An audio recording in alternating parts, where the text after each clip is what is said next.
festin, jour d'allégresse et jour de joie. Alléluia. Dieu nous accueille dans sa maison, Dieu nous invite à son festin, jour d'allégresse et jour de joie. Alléluia. Oh, quelle joie quand on m'a dit, approchons-nous de sa maison, dans la cité du Dieu vivant. Dieu nous accueille dans sa maison, Dieu nous invite à son festin, jour d'allégresse et jour de joie. Alléluia. Jérusalem, réjouis-toi, car le Seigneur est avec toi. Pour ton bonheur, il t'a choisi. Dieu nous accueille dans sa maison, Dieu nous invite à son festin, jour d'allégresse et jour de joie.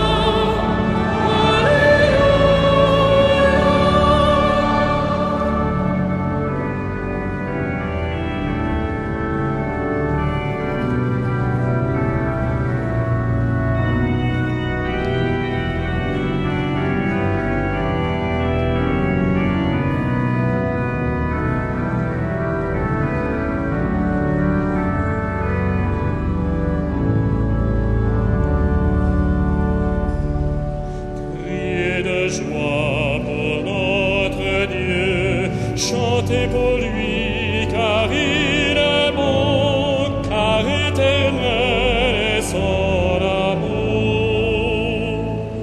Dieu nous accueille dans sa maison, Dieu nous invite à son festin, jour d'allégresse et jour de joie.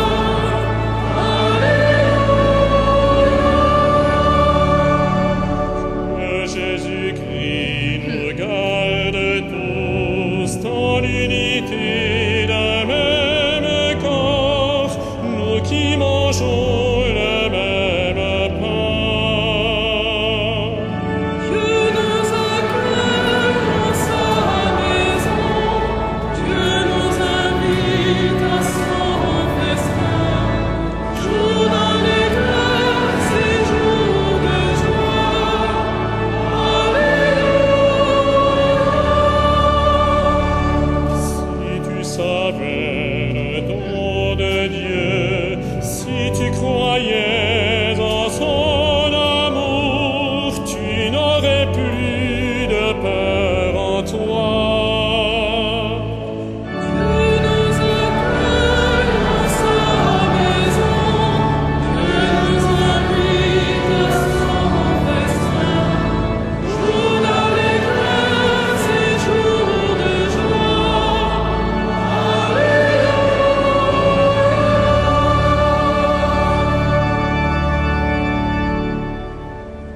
Au nom du Père et du Fils et du Saint-Esprit, la paix soit avec vous. Frères et sœurs, comme nous venons de le chanter, c'est Dieu lui-même qui nous accueille tous en sa maison. C'est Dieu lui-même qui nous invite à partager son festin, et c'est en son nom que ce soir, je vous souhaite à tous la bienvenue dans cette cathédrale, vous qui êtes ici présents, vous qui suivez cette messe à Catéo ou à Radio Notre-Dame. Et je suis particulièrement heureux d'accueillir ce soir les personnes qui ont participé au festival Rue qui se termine aujourd'hui sur le Parvis et les personnes qui travaillent à l'association aux captifs La Libération et qui ont été parmi les animateurs de ce festival Rue. Tous, nous sommes reçus par Dieu comme des enfants bien-aimés, tous nous sommes accueillis dans la maison du Seigneur.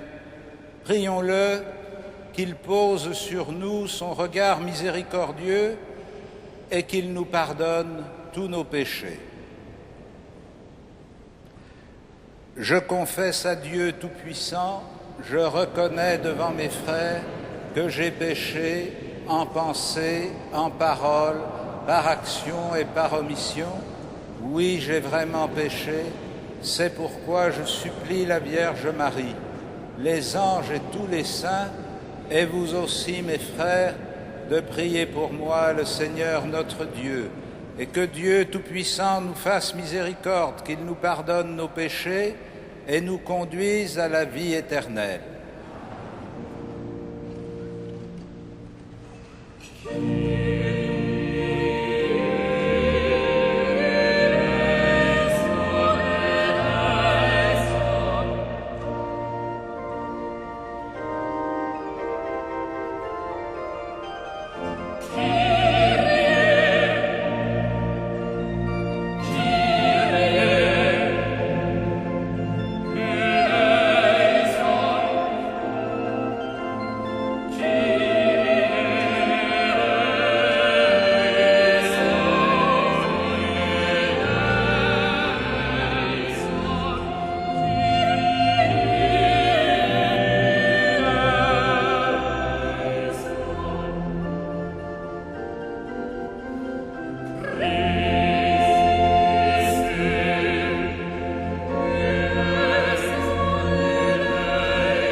Gloria in excelsis Deo. Et interlax hominibus bone voluntatis. Laudamus te, Benedicimus te. adoramus te, Glorificamus te. gratias agemus tibi, Pater Mariam gloriam tua.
le Seigneur. Dieu notre Père, nous en appelons à ta providence qui jamais ne se trompe en ses desseins. Tout ce qui fait du mal, écarte-le et donne-nous ce qui peut nous aider, par Jésus-Christ, ton Fils, notre Seigneur et notre Dieu, qui vit et règne avec toi et le Saint-Esprit, maintenant et pour les siècles des siècles.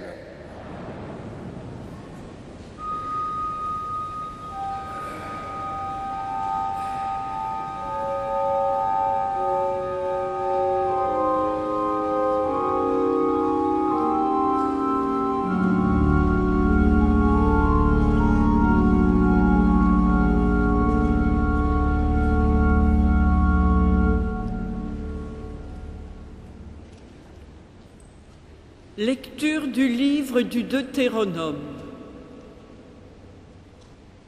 Moïse disait au peuple d'Israël : « Les commandements que je vous donne, mettez-les dans votre cœur, dans votre âme. Attachez-les à votre poignet comme un signe, fixez-les comme une marque sur votre front. Aujourd'hui, je vous donne le choix entre la bénédiction et la malédiction. Bénédiction si vous écoutez les commandements du Seigneur votre Dieu que je vous donne aujourd'hui. Malédiction si vous n'écoutez pas les commandements du Seigneur votre Dieu. Si vous abandonnez le chemin que je vous prescris aujourd'hui, pour suivre d'autres dieux que vous ne connaissez pas. Veillez à mettre en pratique les décrets et les commandements que je vous présente aujourd'hui. Parole du Seigneur.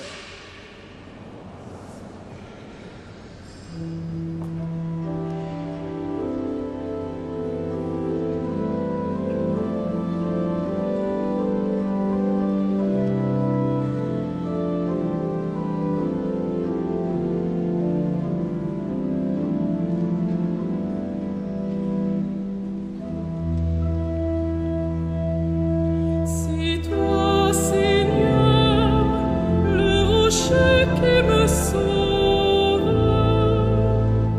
C'est toi, Seigneur, le rocher qui me sauve.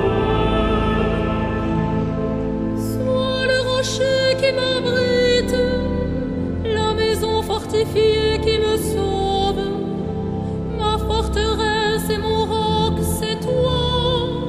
Pour l'honneur de ton nom, tu me guides et me conduis. C'est toi, Seigneur, le rocher qui me sauve.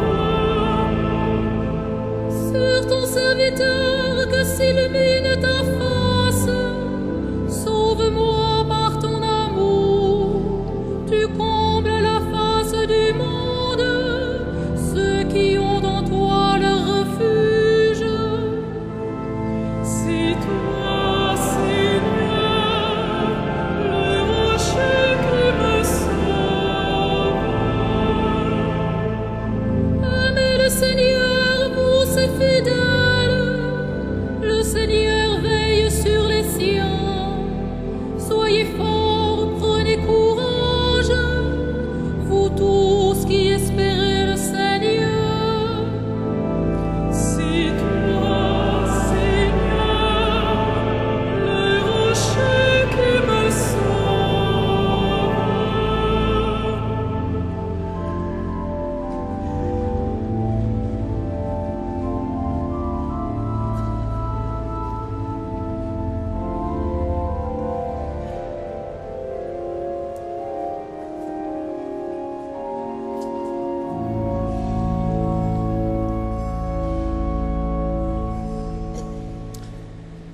Lecture de la lettre de saint Paul apôtre aux Romains.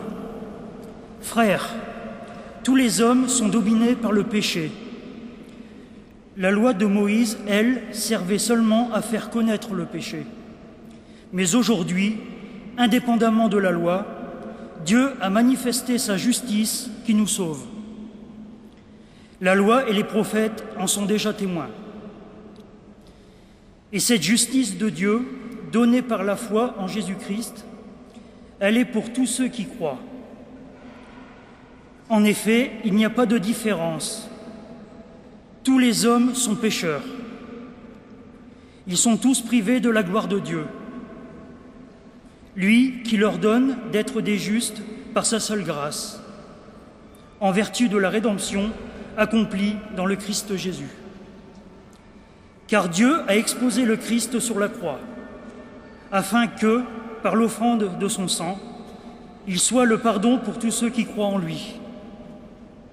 En effet, nous estimons que l'homme devient juste par la foi, indépendamment des actes prescrits par la loi de Moïse. Parole du Seigneur.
Le Seigneur soit avec vous. Évangile de Jésus-Christ selon saint Matthieu.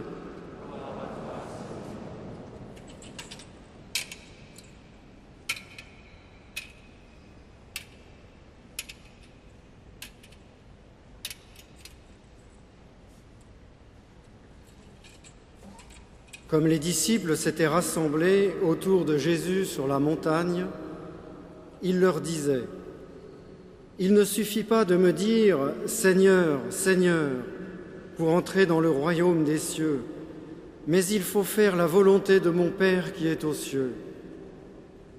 En ce jour-là, beaucoup me diront « Seigneur, Seigneur, n'est-ce pas en ton nom que nous avons été prophètes, en ton nom que nous avons chassé les démons, en ton nom que nous avons fait beaucoup de miracles ?» Alors je leur déclarerai : je ne vous ai jamais connu. Écartez-vous de moi, vous qui faites le mal. Tout homme qui écoute ce que je vous dis là et le met en pratique est comparable à un homme prévoyant qui a bâti sa maison sur le roc. La pluie est tombée, les torrents ont dévalé, la tempête a soufflé et s'est abattue sur cette maison. La maison ne s'est pas écroulée, car elle était fondée sur le roc. Et tout homme qui écoute ce que je vous dis là, sans le mettre en pratique, est comparable à un homme insensé qui a bâti sa maison sur le sable. La pluie est tombée, les torrents ont dévalé, la tempête a soufflé, elle a secoué cette maison. La maison s'est écroulée et son écroulement a été complet. Acclamons la parole de Dieu.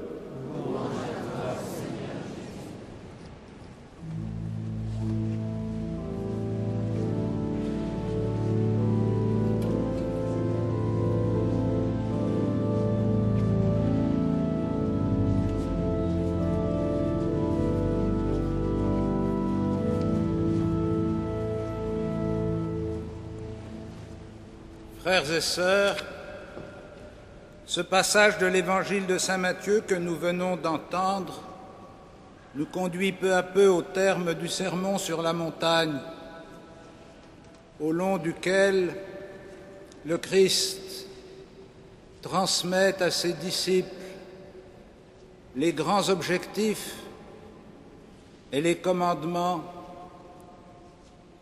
de la loi nouvelle, qui n'est pas une nouvelle loi par rapport à l'ancienne, mais qui est son accomplissement. Ce qu'il y a de nouveau dans l'appel du Christ adressé à ses disciples et à travers eux à tous les hommes, c'est l'appel à la sainteté, l'appel à la perfection du cœur, l'appel à la conversion de la vie.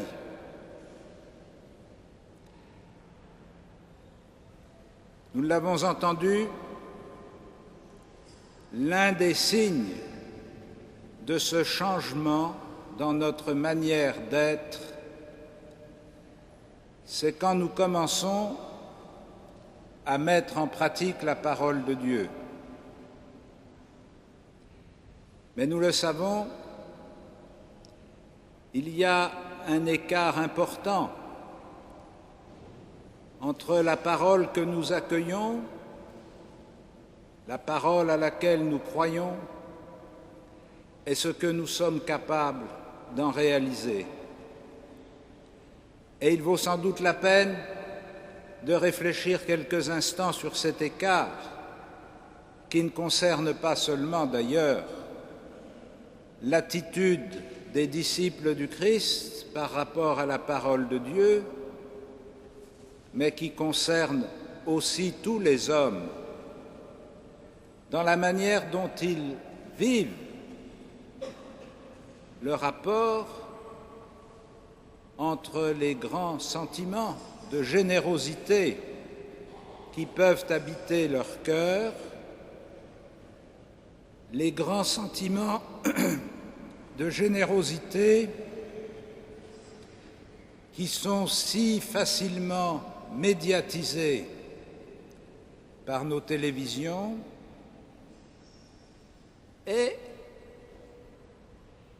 ce que nous sommes réellement capables de mettre en pratique de ces grands sentiments de générosité.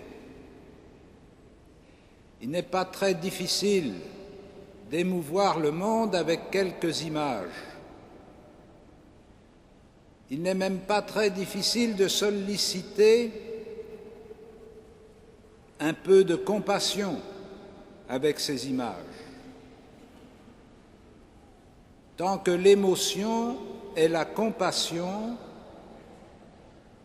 ne viennent pas exiger de nous, non pas simplement des bonnes pensées, mais une action réelle, concrète, pratique, modeste peut-être, mais en tout cas à travers laquelle les bons sentiments que nous nourrissons finissent par trouver leur expression et leur réalisation.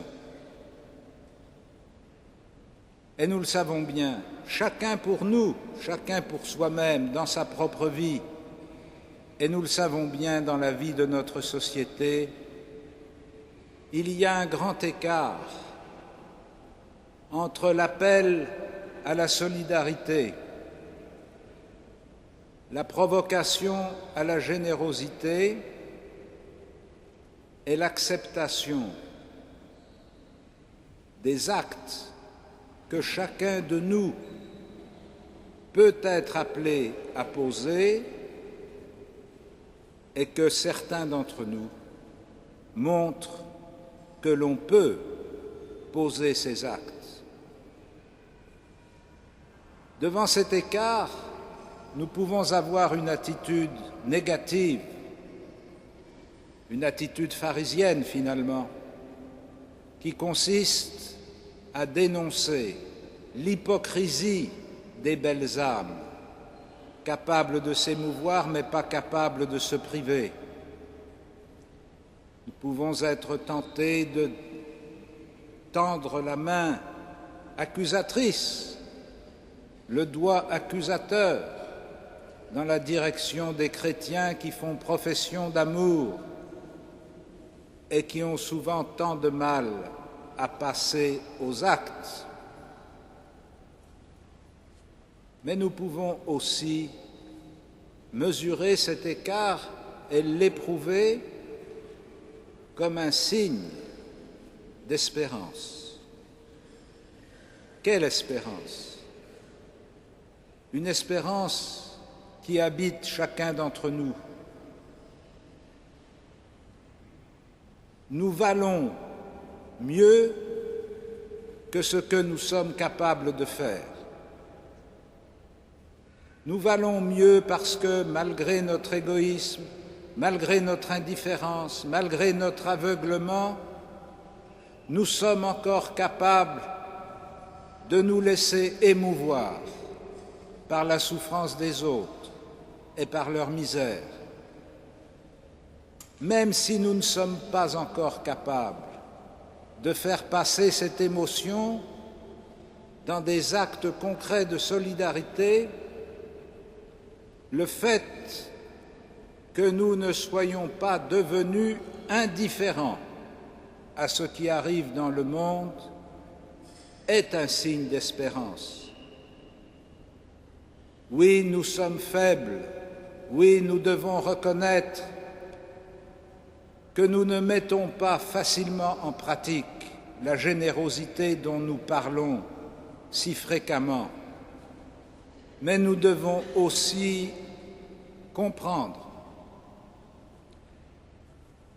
qu'une société dans laquelle on ne parle plus de générosité n'a aucune chance de la mettre en pratique et qu'à défaut de pouvoir la réaliser pleinement, il vaut encore la peine de pouvoir l'évoquer et de pouvoir être entendu. Tant mieux si nos contemporains se laissent encore émouvoir, tant mieux s'ils ne sont pas saturés de misère, tant mieux s'ils ne sont pas devenus indifférents à la souffrance des autres. Nous espérons que les sentiments qui habitent leur cœur finiront par changer leur vie. Et c'est pourquoi cet écart, nous le vivons comme une tension d'espérance. Mais la différence entre les paroles et les actes n'est pas simplement une sorte de faiblesse morale, comme je viens de l'indiquer, c'est aussi une caractéristique de notre foi chrétienne. Oui, être chrétien, c'est croire en Dieu et en Jésus-Christ, son Fils unique, et en l'Esprit Saint qu'il répand en nos cœurs. C'est croire la parole qu'il nous a transmise. C'est croire la vocation qu'il porte pour tout être humain. C'est croire l'appel qu'il nous adresse à devenir des saints. Et en même temps que nous essayons de professer cette foi en la puissance de l'amour de Dieu, nous devons reconnaître aussi que nous ne mettons pas en pratique ce qu'il nous dit. Peut-être que nous le croyons, peut-être que nous sommes capables de le prier comme nous le dit l'Évangile, « Seigneur, Seigneur », mais nous ne sommes pas encore capables de mettre pleinement en pratique sa volonté. Mais là aussi, si le Christ, dans l'Évangile, souligne cette fracture entre nos cris de foi et notre manière de vivre, ça n'est évidemment pas pour nous accabler. Ça n'est pas pour nous dire, puisque vous n'êtes pas capables de vivre comme des saints, ne croyez plus en Dieu. Comme ça, au moins, la situation sera éclaircie. puisque vous n'êtes pas capable de vivre l'amour que Dieu vous donne, dites que Dieu ne vous le donne pas. Puisque vous n'êtes pas capable d'aimer les autres comme des frères, dites qu'ils ne sont pas vos frères. Puisque vous n'êtes pas capable de respecter la dignité de l'homme, dites qu'il n'y a pas de dignité de l'homme. Et fabriquez des lois qui soient conformes à votre manière de vivre. Ainsi, vous pouvez peut-être imaginer que vous vous délivrerez de cette tension qui habite nos cœurs. Être appelés à vivre comme des saints et vivre comme des pécheurs. Supprimer la sainteté ne supprimera pas la tension. Dieu nous parle, non pas pour nous enfermer dans nos limites, pour nous écraser dans nos faiblesses, pour nous dégoûter de changer de vie, il nous parle pour nous rendre confiance, pour dire à chacune et à chacun d'entre nous, quelle que soit sa situation d'aujourd'hui, quelle que soit sa pauvreté, quelle que soit sa faiblesse, quels que soient même les péchés qu'il a commis, l'amour manifesté en Jésus-Christ est plus grand que notre faiblesse et que notre péché. Chacune et chacun d'entre nous n'est pas invité à escamoter la parole de Dieu pour retrouver sa tranquillité, mais chacune et chacun d'entre nous est invité à accepter que cette parole suscite en nous l'inquiétude et le désir de mieux vivre.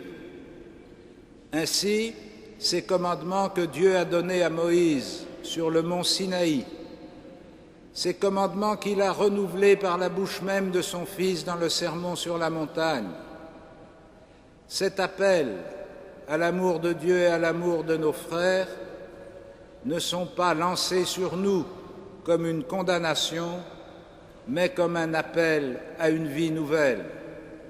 Nous les recevons non pas comme un motif de désespérance, mais comme une espérance que pour chacun de nous, le chemin de la sainteté est ouvert. Amen.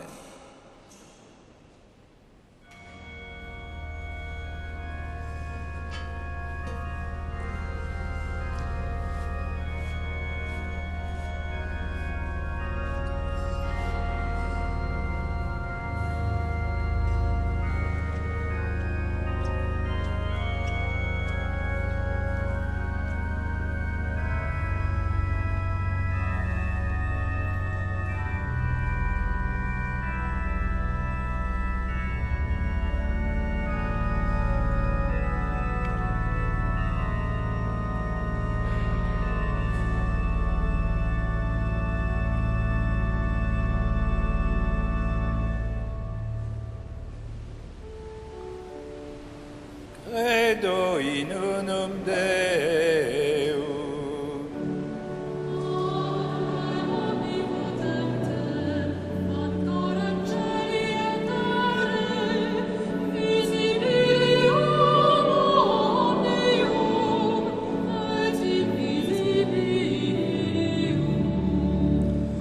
Et in unum Dominum Iesum Christum, Filium Dei unigenitum, et salvatum ante omnia saecula. Deum de Deum et de lumine, Deum verum de Deum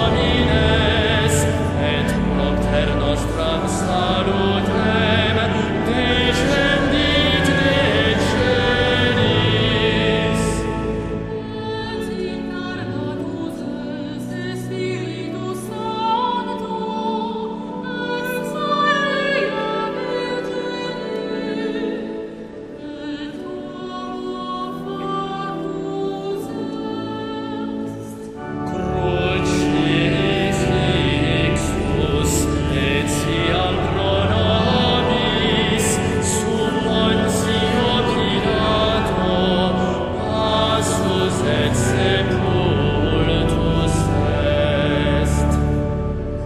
Et resurrexit tertia die, secundum scripturas.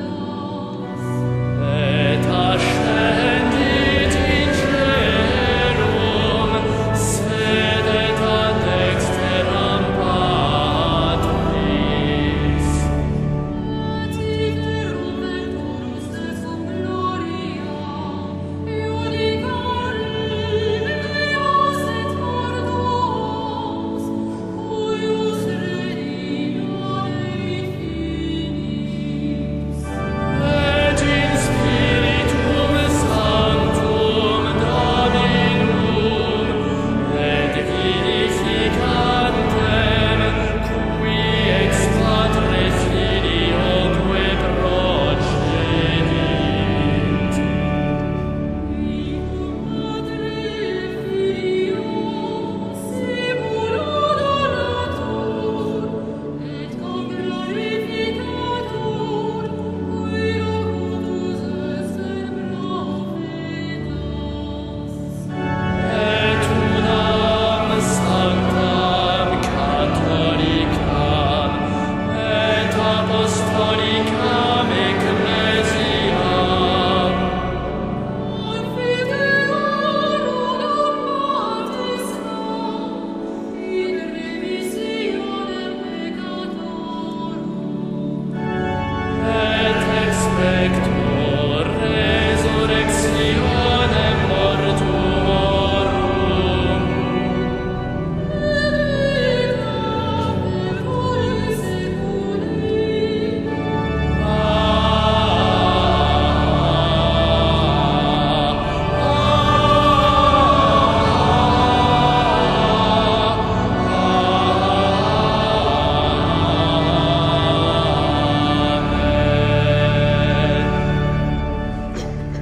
Frères et sœurs, chers amis, avec confiance, nous nous tournons vers le Seigneur et nous lui présentons nos intentions de prière.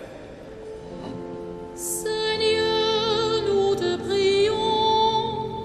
Seigneur, nous te prions. Seigneur, tu nous as dit que un des plus grands commandements, c'est de nous aimer les uns les autres. Dans ce monde où les plus petits sont souvent mis à l'écart, donne à tous les dirigeants de savoir poser ton regard sur cette humanité blessée et révèle en nous nos solidarités pour ce monde qui ne peut pas être meilleur sans nous. Prions le Seigneur. Seigneur, nous te prions. Seigneur, tu nous dis que tu combles ceux qui ont foi en toi. Tu es leur refuge. Que tous les exclus de nos sociétés modernes puissent reconnaître l'Église comme un signe vivant de ton amour et un refuge où ils trouvent une place où ils se sentent aimés. Prions le Seigneur.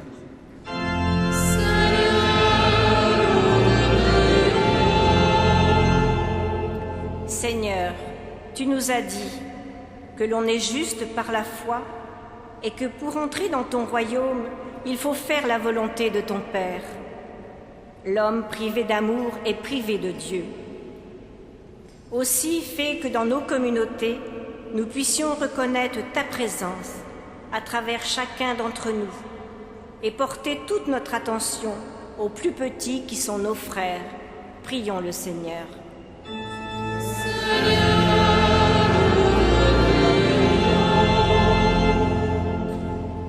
Et nous te prions encore, Seigneur, particulièrement pour tous les hommes et toutes les femmes qui s'engagent dans les associations de solidarité pour aller au-devant des personnes de la rue.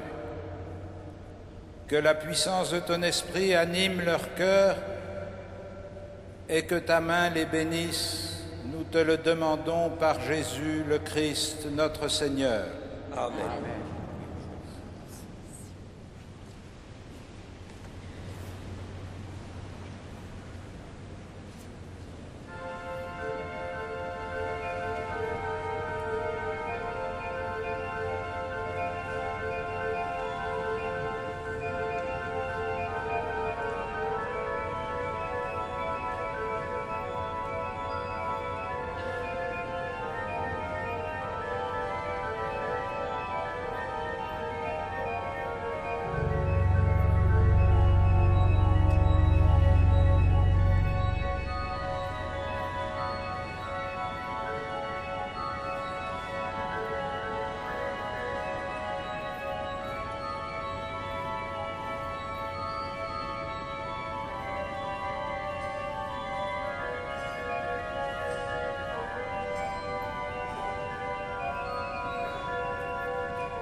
Prions ensemble au moment d'offrir le sacrifice de toute l'Église. Seigneur, confiant dans ton amour, nous venons à ton autel avec nos offrandes. Puissions-nous, par un effet de ta grâce, être purifiés dans l'Eucharistie que nous célébrons par Jésus le Christ, notre Seigneur. Le Seigneur soit avec vous. Élevons notre cœur. Rendons grâce au Seigneur notre Dieu.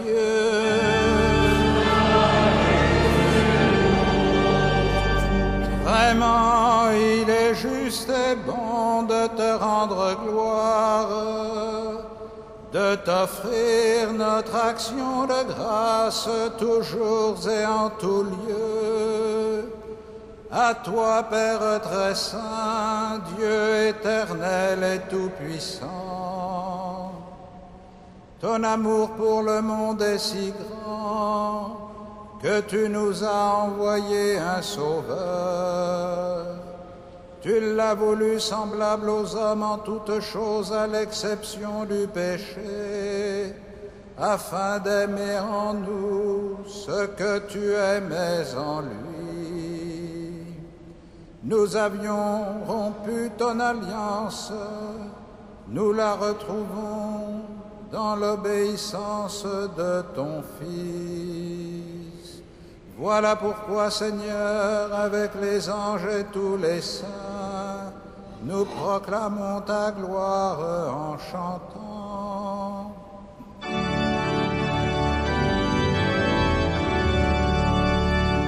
Saint, Saint, Saint, le Seigneur, Dieu de l'univers,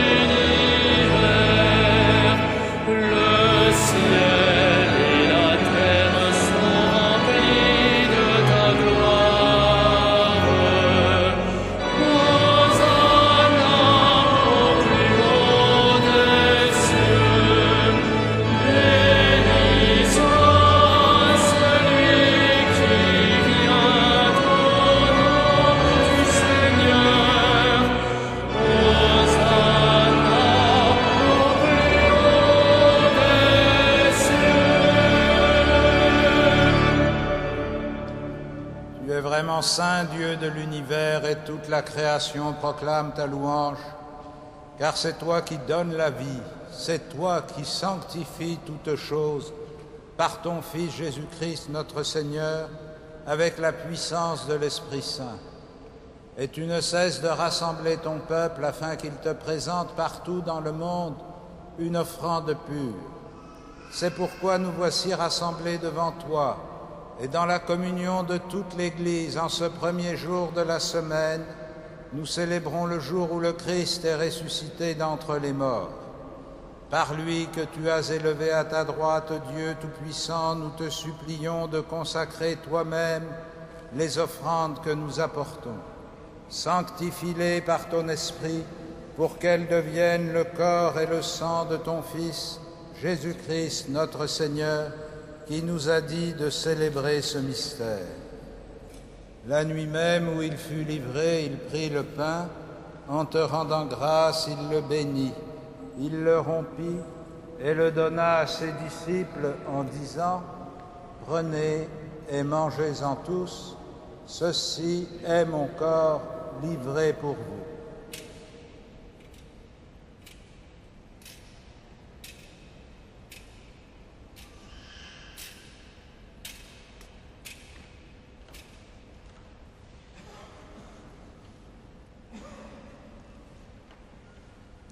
De même, à la fin du repas, il prit la coupe, en te rendant grâce, il la bénit et la donna à ses disciples en disant : « Prenez et buvez-en tous, car ceci est la coupe de mon sang, le sang de l'alliance nouvelle et éternelle, qui sera versé pour vous et pour la multitude en rémission des péchés. Vous ferez cela en mémoire de moi. »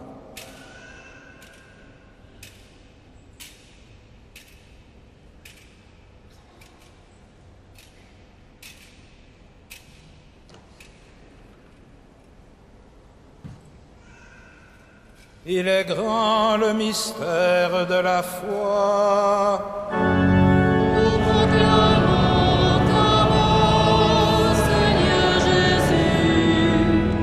Nous célébrons ta résurrection.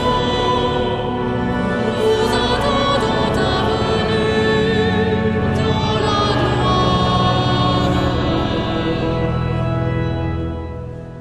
En faisant mémoire de ton Fils, de sa passion qui nous sauve, de sa glorieuse résurrection et de son ascension dans le ciel, alors que nous attendons son dernier avènement, nous présentons cette offrande vivante et sainte pour te rendre grâce. Regarde, Seigneur, le sacrifice de ton Église et daigne y reconnaître celui de ton Fils qui nous a rétablis dans ton alliance. Quand nous serons nourris de son corps et de son sang et remplis de l'Esprit Saint, accorde-nous d'être un seul corps et un seul esprit dans le Christ, et que l'Esprit Saint fasse de nous une éternelle offrande à ta gloire, pour que nous obtenions un jour les biens du monde à venir, auprès de la Vierge Marie, la bienheureuse Mère de Dieu, avec les apôtres, les martyrs, Saint Denis et tous les saints, qui ne cessent d'intercéder pour nous. Et maintenant, nous te supplions, Seigneur, par le sacrifice qui nous réconcilie avec toi, étends au monde entier le salut et la paix. Affermis la foi et la charité de ton Église au long de son chemin sur la terre. Veille sur ton serviteur le pape Benoît, notre évêque André, l'ensemble des évêques, les prêtres, les diacres et tout le peuple des rachetés. Écoute les prières de ta famille assemblée devant toi et ramène à toi, Père très aimant, tous tes enfants dispersés.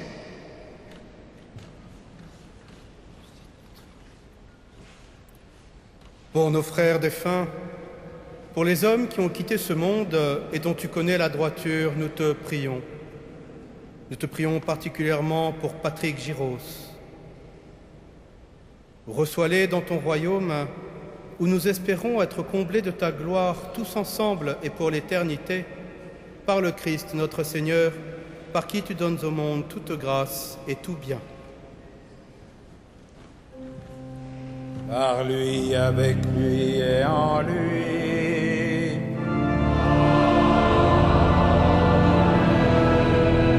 À toi, Dieu le Père Tout-Puissant, dans l'unité du Saint-Esprit,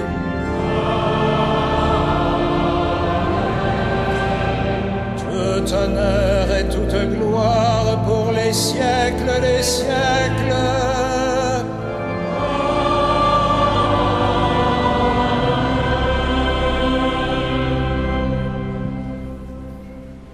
Unis dans le même esprit, nous pouvons dire avec confiance la prière que nous avons reçue du Sauveur.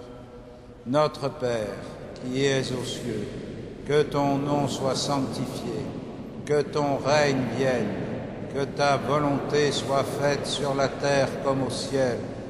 Donne-nous aujourd'hui notre pain de ce jour. Pardonne-nous nos offenses, comme nous pardonnons aussi à ceux qui nous ont offensés, et ne nous soumets pas à la tentation, mais délivre-nous du mal. Délivre-nous de tout mal, Seigneur, et donne la paix à notre temps. Par ta miséricorde, rends-nous libres du péché. Rends-nous forts devant les épreuves en cette vie où nous espérons le bonheur que tu promets et l'avènement de Jésus-Christ, notre Sauveur.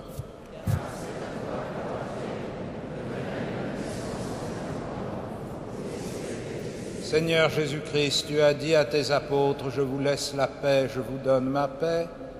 Ne regarde pas nos péchés, mais la foi de ton Église. Pour que ta volonté s'accomplisse, donne-lui toujours cette paix et conduis-la vers l'unité parfaite, toi qui règnes pour les siècles des siècles. Amen. Et que la paix du Seigneur soit toujours avec vous. Frères et sœurs, dans la charité du Christ, donnez-vous la paix.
Heureux les invités au festin des noces de l'agneau.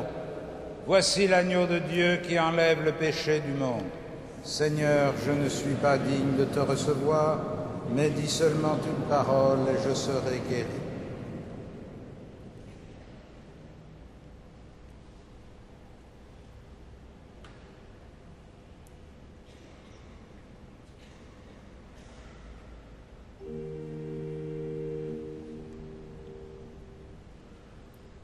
Amen.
Seigneur, tu es notre berger. Seigneur, par cette communion, tu es venu à la rencontre de chacun, tu es venu aussi nous sortir de nos exclusions en nous aidant à partager nos richesses, perspectives. Nous te rendons grâce pour cette vie que tu nous donnes. Nous te rendons grâce pour toutes ces rencontres vécues au cours de ce festival de la rue, par les témoignages entendus et reçus.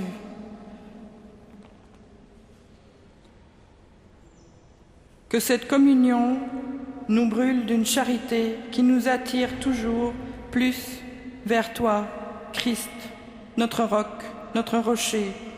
Puissions-nous aller vers les personnes qui vivent de la rue et dans la rue. Seigneur, tu es notre berger.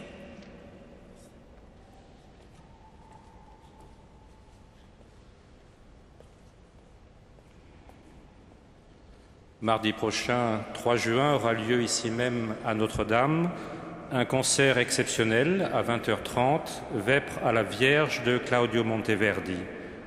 Vendredi 6 juin, comme chaque premier vendredi du mois, aura lieu, toujours ici même à Notre-Dame, la vénération de la Sainte Couronne d'Épines. Et puis dimanche prochain, 8 juin, à 18h30, le cardinal André XXIII célébrera une messe d'action de grâce pour le 350e anniversaire des missions étrangères de Paris. En raison de cette messe, un dispositif exceptionnel sera mis en place. L'audition d'orgue sera à 15h. La cathédrale sera fermée à 15h45. Il n'y aura pas d'office de vêpres. Pendant la messe, la cathédrale accueillera 2000 personnes des missions étrangères de Paris, venues du monde entier. Les fidèles de la cathédrale sont invités à prendre place sur le parvis, où un écran géant et 2000 chaises seront installées pour cette célébration qui sera concélébrée par plusieurs évêques et de nombreux prêtres venus d'Extrême-Orient.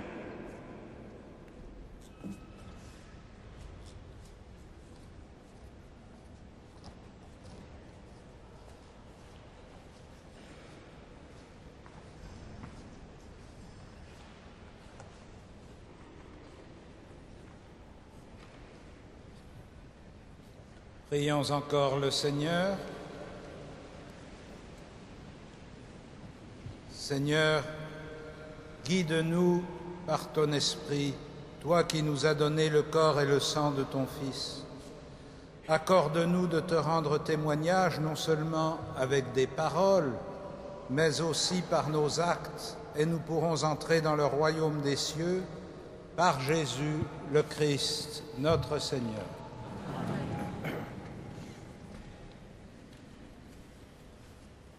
Le Seigneur soit avec vous. Que Dieu Tout-Puissant vous bénisse, le Père, le Fils et le Saint-Esprit. Allez dans la paix du Christ.